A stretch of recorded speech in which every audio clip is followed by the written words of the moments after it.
the clip bag empties. You asked to see the ball, so they sent me, dawg. I finally watched Errol Spence and Andre Ward interview, right? Okay. And I thought it was a great interview. But I also thought that Errol Spence contradicted himself. And what I mean is, he was saying about how Derrick James didn't find him no sparring. And he didn't have sparring 6 weeks before the fight. But then he also said he had a rib injury to the point that he had to go get a cortisone shot. So the contradiction to me was, well, how the fuck you gonna spar anyway if your rib was fucked up? Yeah. So who was he supposed to find? You know what I mean? If your rib fucked up and you supposed to be sparring, but you ain't trying to really spar because your rib fucked up, then you wasn't gonna spar nobody anyway. So and it's the thing.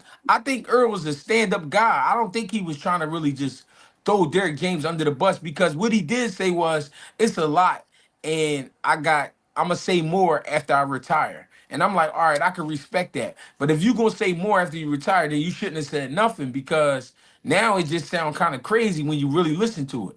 You know what I mean? It just wasn't making sense to me. I ain't even pick up on that.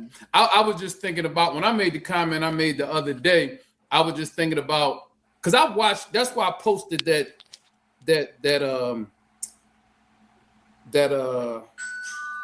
link in there of when you actually did the stream right after the fight. You know what I'm saying? And some of the things you were saying about what you saw and all of that, like Earl was speaking directly to that. You know what I'm saying? I was like, damn. But see, that's the thing, because you training guys, so you already know what guys supposed to look like going into a big fight. You know what I mean? And by him saying that, I was like, damn. I was like, man, G was on it. You know what I'm saying? With that, I ain't even pick up on that, G. Like, you putting the timelines and shit together. I didn't even pick up on all of that. I think if you listen to it though, if you listen to it again, I'm from my understanding, Errol Spence was basically saying he hard to deal with. What's the name? Asked him, like, bro, after the crash and all that, you know, how was you handling it? He was like, I mean, I chilled for a little bit, but I went right back outside. Like, I went right back in the mix. I'm gonna watch it again. You're right, G. He did say that.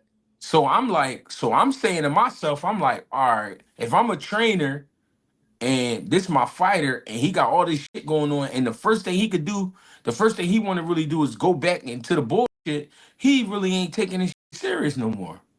It ain't that Derrick hard to deal with. You hard to deal with. Right. Yeah.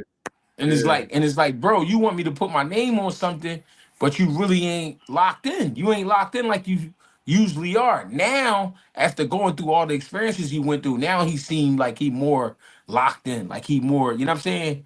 He more interested back in, you know, into what he's doing. But from the way he was talking, and I don't know if he was realizing what he was saying, but it was really like, bro, you a hard motherfucker to deal with. You know what I'm saying? That's what I was getting. You know what, G? I've been telling Mill this for like the last couple of weeks. I come to a realization about myself, and I think a lot of us that be on these podcasts don't do this. We are fans, and your input is very necessary, because you're a coach and you're a fighter. Because all this you saying, bro, as sharp as I think I am, I wasn't necessarily viewing it like that. You know why? Because I'm a fucking fan of EJ. All I care about is him coming back, looking good against Zoo and getting a dub, man. But like you said, I think back in the day, he definitely could have been difficult to deal with, though, G, for sure. Oh, yeah, You know what I'm saying? But even more than that, bro, I listen to how Jermell talk about him and how Errol Spence talk about him, and I really feel like in a way, like Derrick James is kind of like Steve Kerr. Like, that nigga, he get a lot of accolades for what he accomplished, but it's like he came into a team that was already built to win and got over the top with it type shit.